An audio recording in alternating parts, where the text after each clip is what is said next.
Welcome to Live Daf, your online Daf Yomi Shir. Shalom Aleichem. Welcome back to today's Daf Hayomi, Nedarim Daf Nun Hey. We begin right on top at the Mishnah. We're going to have a whole list of various expressions of Nedarim and what they mean. Says the Mishnah, Hanoider min adogan. A fellow says, I'm making a neder to abstain from dogon. Dogon describes material which is turned into a pile, a kri, as the Gemara calls it. Midi di midgan, typically a reference to grain. But this is the Shitas Rabbi Meir, who says that not only are there standard chameshes mine dagan, such as wheat, barley, etc., included in the term dagan, hanoider min dagan asur bepula mitzri yavish. Divrei Rabbi Meir, even beans, pula mitzri, those items we discussed yesterday, which until they turn dry, while they're still green and lush, they are considered to be within the vegetable family. But once they are yavish, dried out, now they assume the status of grain. And since they're piled up like grain, they're treated as grain, they're packaged as grain, they are included in the dagan description. That's Rabbi Meir's sheet.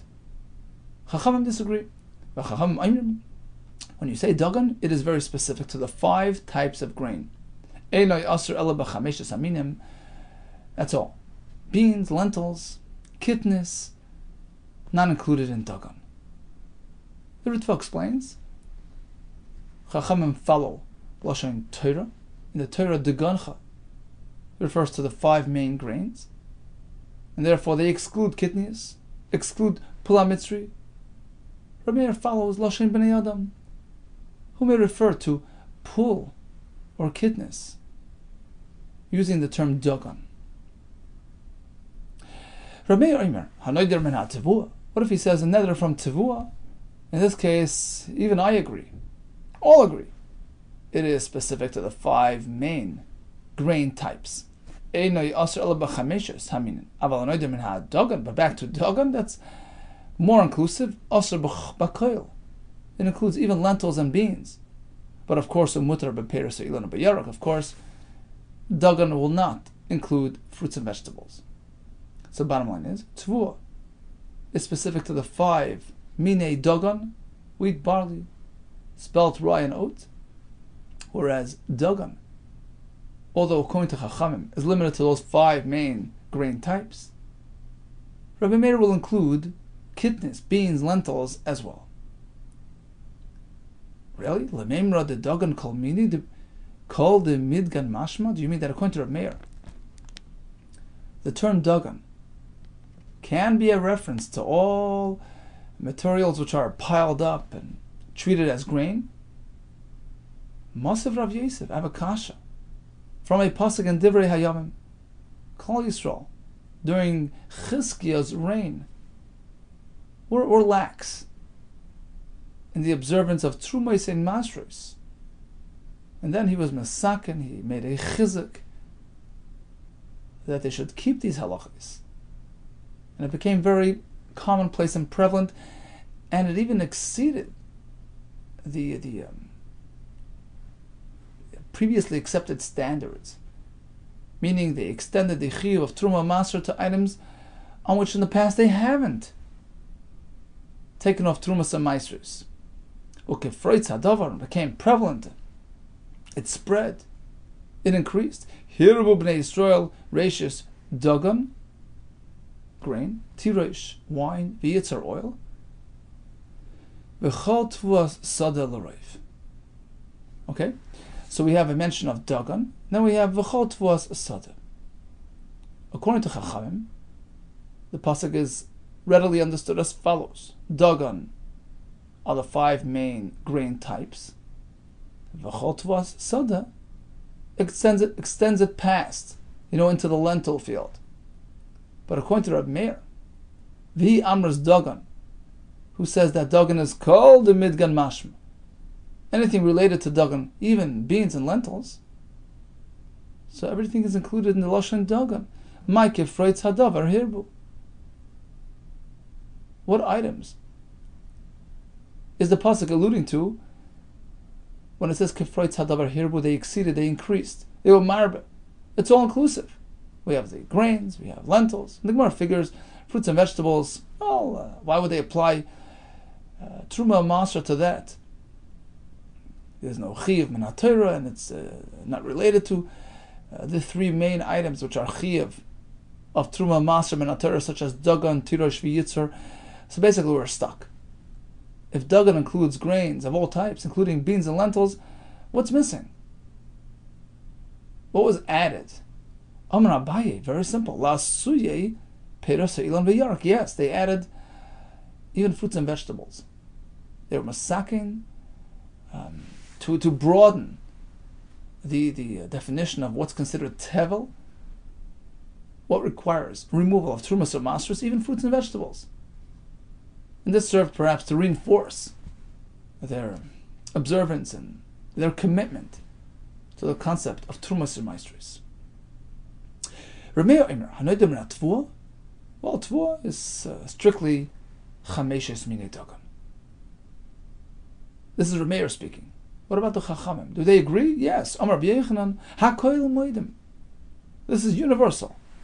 The Noidim Tvua, when you say Tvua, it's limited to the 5 types of grain. Shein Asr El Mechameshes Haminin. Tani Nami Hachi. We find the same in a Brisa. Vishavin all agree.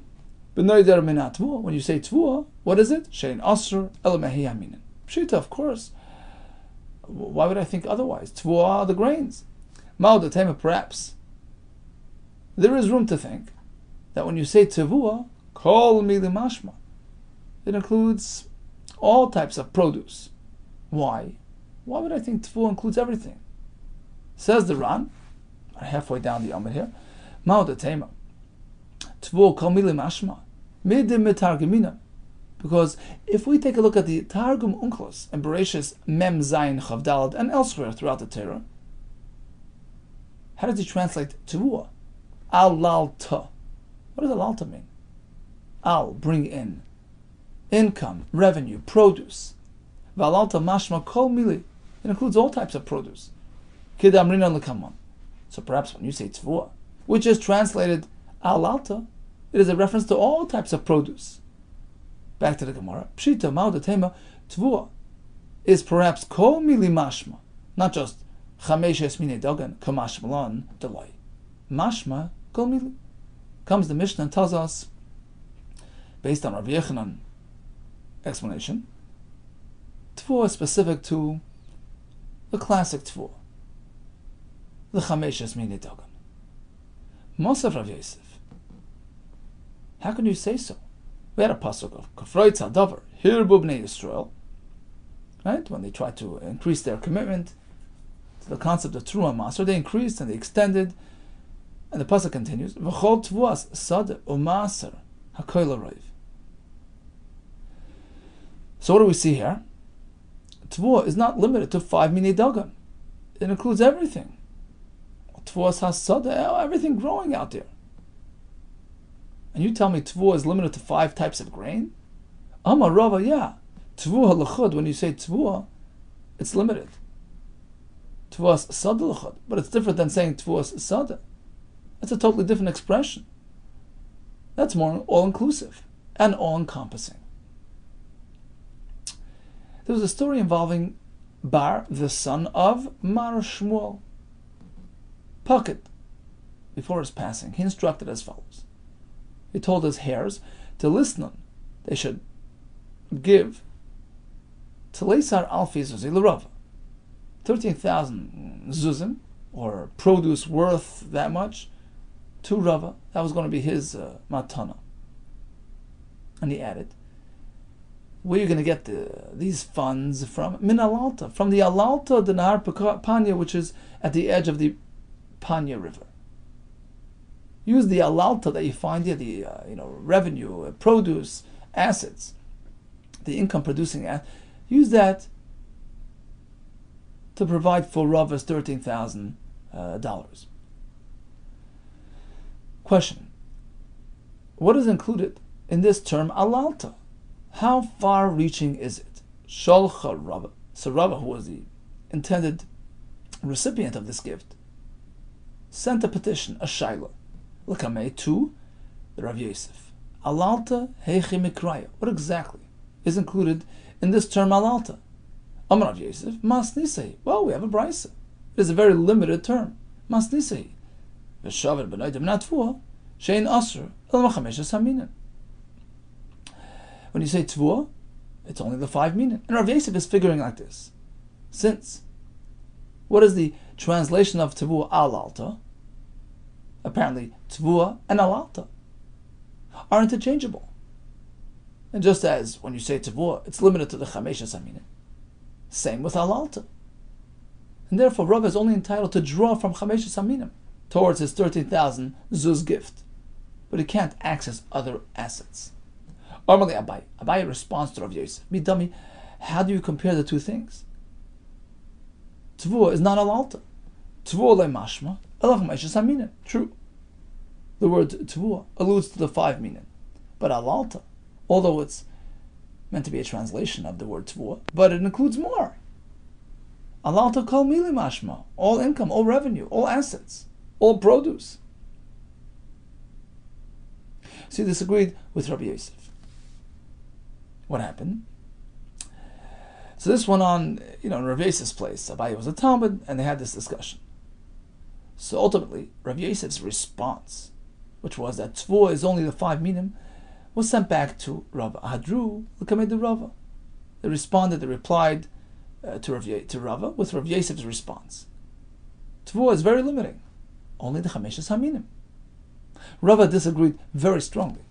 Amar, he said, I never had a question. There was no doubt in my mind that alalta, that when you say the word alalta, kol mili mashma, it's certainly broader than just 5 minim. It includes all assets, all produce.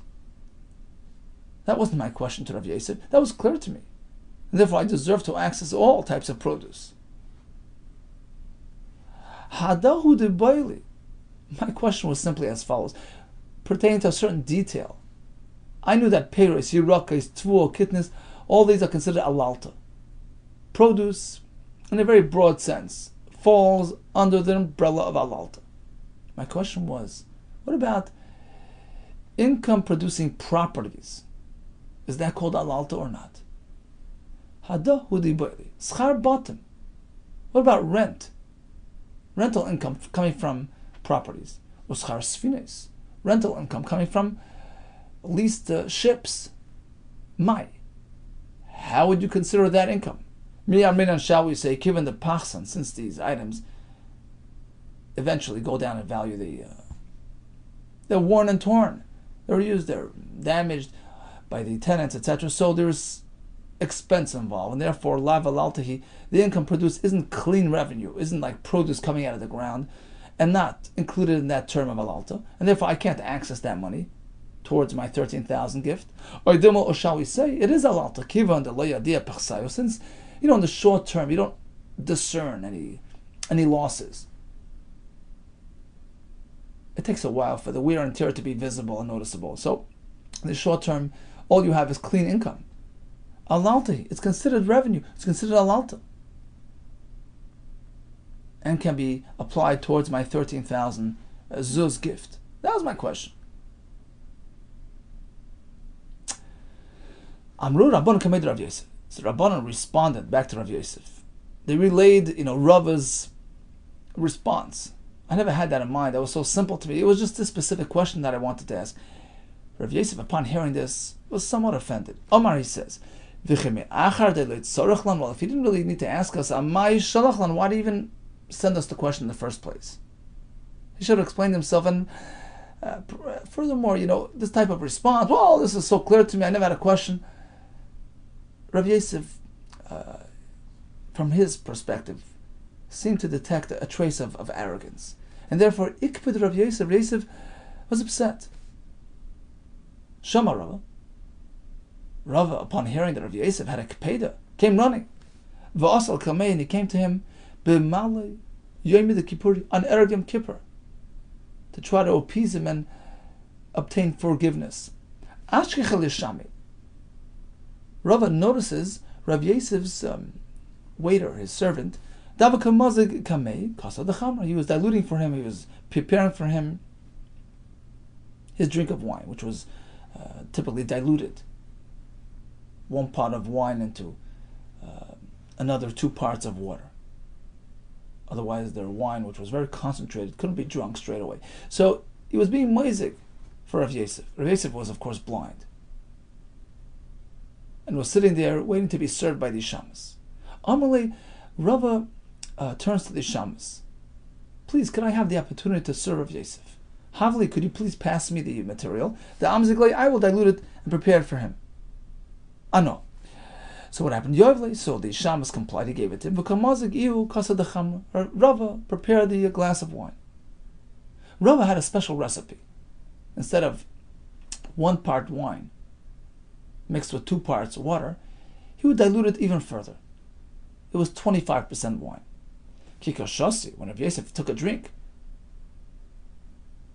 from Rava's prepared wine, Omar, he says, "Ooh, this is a unique recipe. Hadain mizgo dami." This dilution, this formula, this recipe, dami lemizgo de Rava. Oh, it tastes exactly like Rava's recipe. The Rava who was the son, the brother of Yosef Bar Chama. Amar lei, so the shamas responds to Rav Yosef, right on. Who knew? Exactly. It's him. He's right here.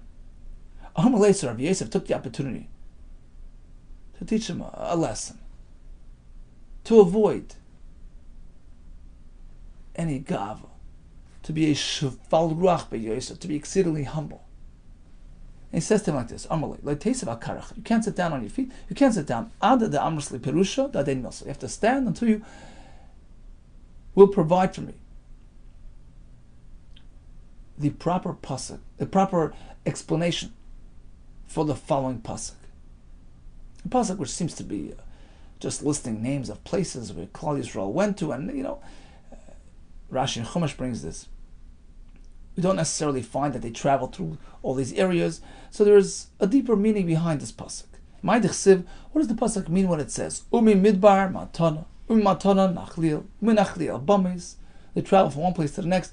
What is the deeper meaning behind these names? Amalei, so Rava responds.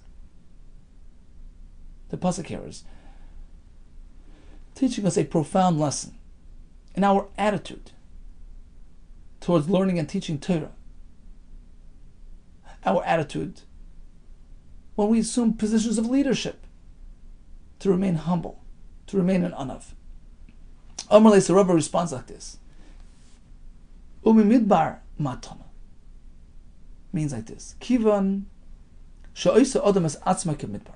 When a person presents himself like ownerless, like a midbar, like a desert, I'm available. Whatever information, whatever Torah I have, I'm passing it right on. I'm just a funnel. It's not mine. I'm not being possessive. Come, take my Torah. Shu mufkalaka, which is hefker to everybody. Torah nitna lev matana. So you think, he's going to give it away, he's going to lose it. No, it's the opposite. Hashem gives him an added measure of siyata d'shmaya, and Hashem gives him and helps him internalize the Torah. He gets even more than before. Shenamar umi midbar, when he conducts himself like a midbar, he just dispenses Torah freely. It's Hashem's Torah, it's not my own. He doesn't hoard Hashem's Torah. He's not possessive over it. Matana. Then in fact Hashem looks at him like his agent. Let me give you more and more. He's zeichet to more than before. Once he gets that matana from Hashem, Nachli becomes Hashem's inheritance. He gets closer and closer to Hashem. Shnamar umi matana. What's the next step? Nachli el. What comes then? Once Hashem considers him Hashem's portion, Hashem's nachla, his ambassador, now he rises to greatness, to a position of leadership, where he can truly represent Hashem amongst the masses and influence, and be mashpia them to come closer to Hashem. Shenamar ubi nachliel. Once you are at the point of nachliel, bamos, you are elevated by Hashem. Bama is elevation. But at that point, one has to be very careful to maintain his devekos b'Hashem, to maintain his humility. If he allowed this position of leadership to get to his head, to take it personally, if he allowed himself to become proud, what happens? Now he's no longer representing Hashem.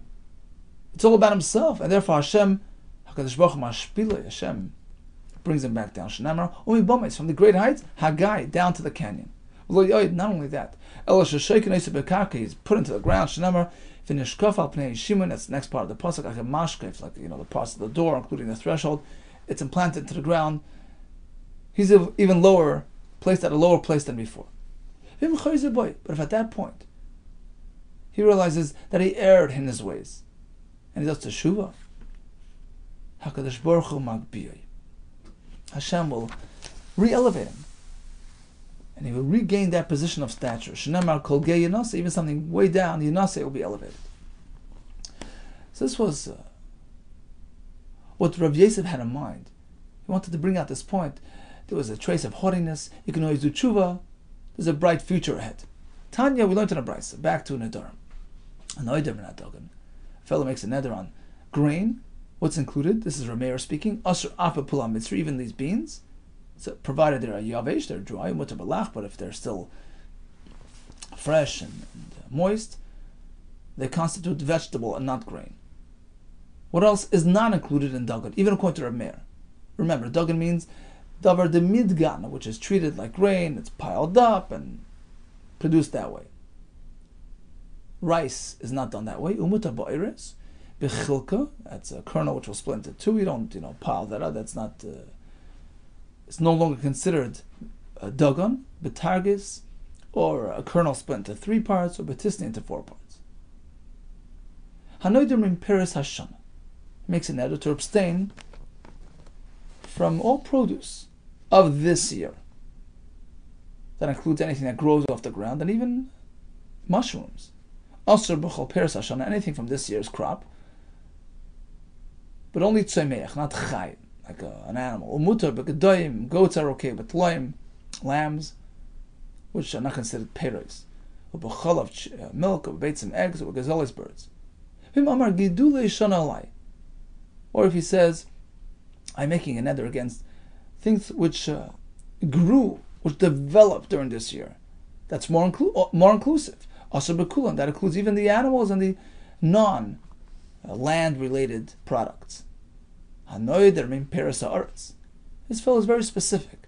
I don't want peros haaretz, only something which the ground actually produced. Also b'chol peros haaretz, he can't partake in anything coming from the ground, but umutar b'kmein or pitris, he can have these mushrooms which are not considered peros haaretz, since they don't grow directly out of the ground. But vim amar gidule karka alai, this is a broader expression. Anything which comes from the ground, which the ground makes grow. Also b'kulan, this includes even mushrooms which are developed from the karka, from the nutrients which come from the karka. Viramini, how can you say that mushrooms are included in gedulei karka? We have a Mishnah in brachos delineating all the specific brachos pertaining to specific products. When you say a bracha, it has to be very specific, describing that specific type of fruit or vegetable, right? A certain class of products. Al davar she'en gedulim in aretz, things which don't grow out of the ground. On those things, what bracha do you make? Omer shakol ni'bedvara, which is a general, inclusive type of bracha. What falls under the banner of en gedulim in aretz? Mushrooms. V'tanya ala melach, salt, ala zamis, salt water, al kmeina bitrius. All these are not considered gidulei min haaretz, and therefore, which bracha do you make? Omer shakol ni'bedvara. So how could we say a minute ago that gedulei karka includes mushrooms? Amar Abaye. There's a difference between neder, which sometimes is more inclusive than brachos, which are more specific. They have to describe, this specific product. So by neder, mushrooms are included in the word gedulei karka. but not by brachos. Mirba robumar. The mushrooms, although they draw their sustenance from the earth, but it's an indirect sustenance.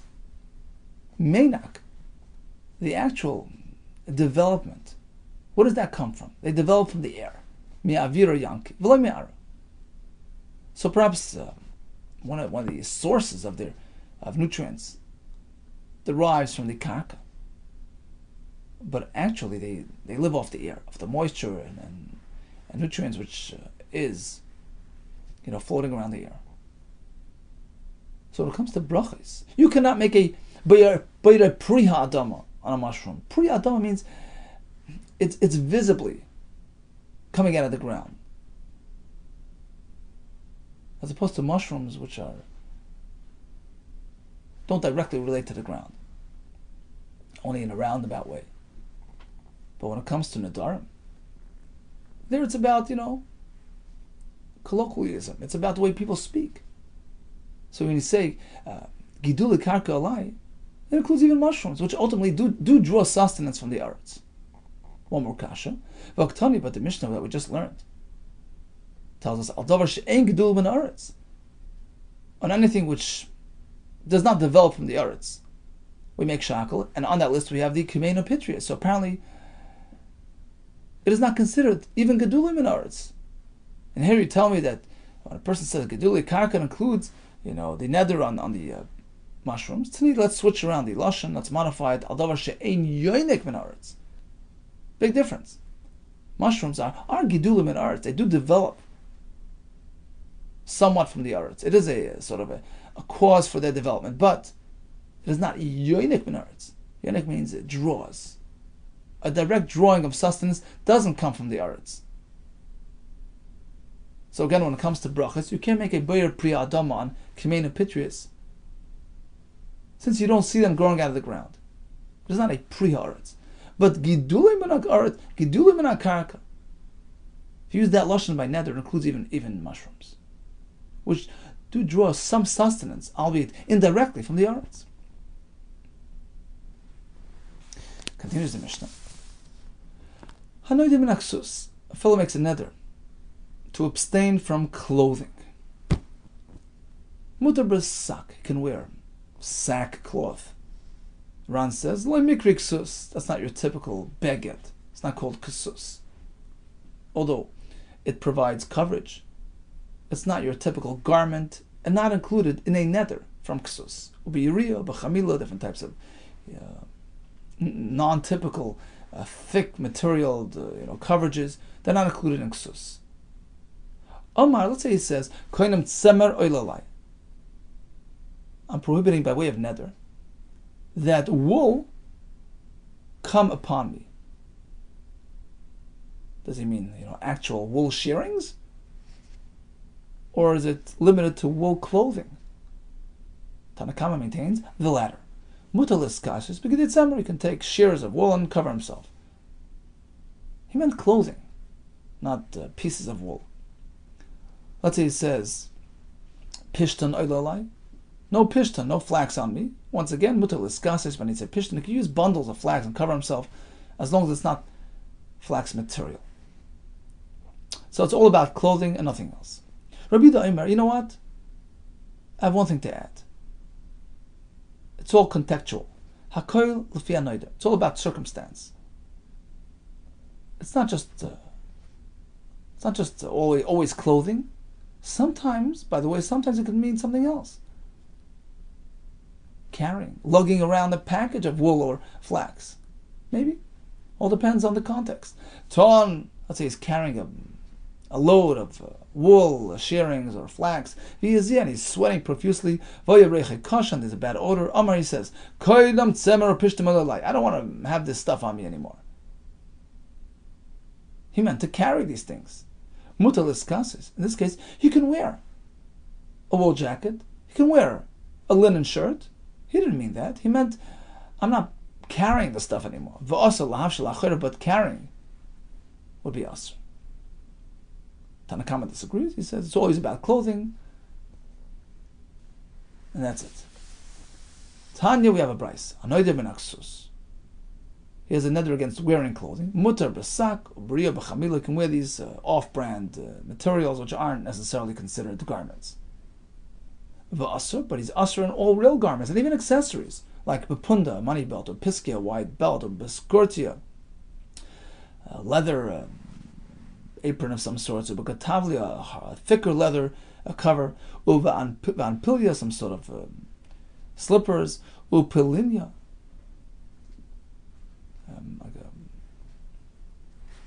an apron, umechasayim, pants, or koiva, and a jacket and a hat. So all these are included in kesus. Maya skorti, what is that? Amarabba barachana kituna detzala. That's a leather robe that a tanner would wear. Tanya, we learned in the Brayso Masechas Shabbos, which works under entirely different guidelines. We're speaking about the melach of carrying, right? So typically you don't carry a load, but a beged you can wear. Why? A malbush is subordinate, is bottled to the person. It's not considered a load. And what's included in beged? What's included in malbush? Pertaining to Shabbos. So when it comes to Nedarim, we said only a proper beged is included in the Isser, in the Neder against Kesus, but a sak, a riyah, a chamila, these coarse, material coverages, they're not included in Kesus. But when it comes to Hilchos Shabbos, you can wear even those, because technically they're still considered a malbush and not a load. Tanya, yotzin, you can go out wearing a sack of a thick sackcloth, or besagois of some thick material, beged, ubiriya, b'chamila, other types of thick begadim, shamim. Even if the point is to protect yourself from rain, it's still called a beged and a malbush. Avalei b'teva, avalei b'kupa, you can't walk around with a box over your head to protect yourself from the rain. That's not a malbush. Avalei b'machzelas, nor a mat, to protect from rain. Harayim yetzim b'sakim, we find that shepherds would wear like these sacks to protect themselves from rain. And this is not just a heter pertaining to shepherds. Ela kol adam, anybody can do that. Ela shadibra chacham b'hayva. The reason why they mentioned rain, because that's the common. That's more common that roim shepherds would typically wear this type of thing to protect themselves from rain. But anybody's allowed to do that because it's a legal coverage. It's considered a beged of some sorts, and it's not considered a load. So apparently when it comes to haitzah on Shabbos, we work with a different formula, a different definition than by Nedarim. By Nedarim, hanoider ben aksus only applies to commonly worn items, standard begadim, not sak, yiri and chamila. But when it comes to Shabbos, you decide to wear these items, good for you. Even if the intent is for protection purposes, they are still considered begadim, malbushim. Although not typical, but it works. And it's mutar on Shabbos. Rabbi Yehuda Kessler, according to Rabbi Yehuda, it's all a matter of context. So Tanakama holds, default assumption is always begadim. When he says, I'm not going to wear a tzemer and pishtan, it's all about begadim. It's not about, raw wool or flax material. According to Rabbi Yehuda in the Mishnah, well, it's about context. Although default assumption is it's a reference to begadim, but if he happens to be carrying a load and he's complaining, then his neder is against carrying. But if it's unspecified, even Rabbi Yehuda would agree to the Tanakama that by default we assume he wants to abstain from wearing these things as opposed to carrying. That's not what he had in mind. So typically it's wearing, unless we see otherwise. In the Brayso we find a new version of Rabbi Yehuda who says we're never sure what he had in mind, unless he actually specifies that it's wearing that he's against, or carrying that he's against, if he doesn't specify, both are included. Tanya, Keitzad, Rabbi Yehuda Hakol Lefi HaNeder. How is it that Rabbi Yehuda will examine the context, the setting where he made the neder? It's as follows. If it's unsaid, if it's unspecified, he can't wear these things, nor can he carry these items. But if Haya Lavush Tzemer, let's say he was actually wearing a woolen beged, and it's tight on him, he's uncomfortable. But Aymar, he says, no more tzemer on me. He meant wearing. Asher Lulbush, he may not wear tzemer, he can carry. It was not included. Conversely, Haya Ton Pishton, he was carrying a load of flax. And he's complaining about that. And he's sweating, but he says, no pishtan on me. What did this fellow mean? He meant carrying. But you can wear a linen beged, I may not carry. So in these situations, we see what he means. But otherwise, he's just looking at tzemer and he says, oh, no tzemer on me. Both are included. No wearing or carrying. Okay, so let's go through the various lashonos of neder and what they mean. Dagan, what does that mean? Chachamim say, chameshes mean dagan, which is your typical dagan mentioned in the Torah. Rabbi Meir adds beans, lentils, such as pula mitzri yavish. But it doesn't include rice and those things which are not really turned into a kriya, into a pile out in the field. What about tevuah? That is certainly only the chameshes mean dagan, according to all shittas, unless it's tevuah sada, etc., then it's more inclusive. Alalta. Well, according to Rava, alalta is anything that is considered produce, revenue. What about rental income? We're not sure about that. We had the episode with Rava and Rabbi Yosef, and the Musar Haskell of being humble, even when placed in position of leadership and prominence. What if he says, Peiros Hashana, all of this year's crop, ground crop, as opposed to animals and things which are not ground grown, but it includes even mushrooms. Giduloi Shanalai, anything developed throughout the year, includes even animal related products. Peres Haaretz excludes Kimein and Pitrios, mushrooms. Gidul Karka includes them as well. No ksus for me today. It only includes typical clothing rather than sak, ria, and chamila, although when it comes to Shabbos, they are considered legal garments, but not when it comes to Nedarim. That's not what he had in mind. No wool or linen for me today. We have three shittas. Tanakama says it's all about wearing.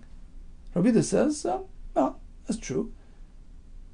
But if this fellow happened to be carrying this item at the time and he's disengaging from it, he meant no more carrying rather than wearing. In the Brisa, we have a third shita. Default assumption is both. No carrying or wearing this fiber, unless specified otherwise. Haslacha Rabatu and much besuras tevis.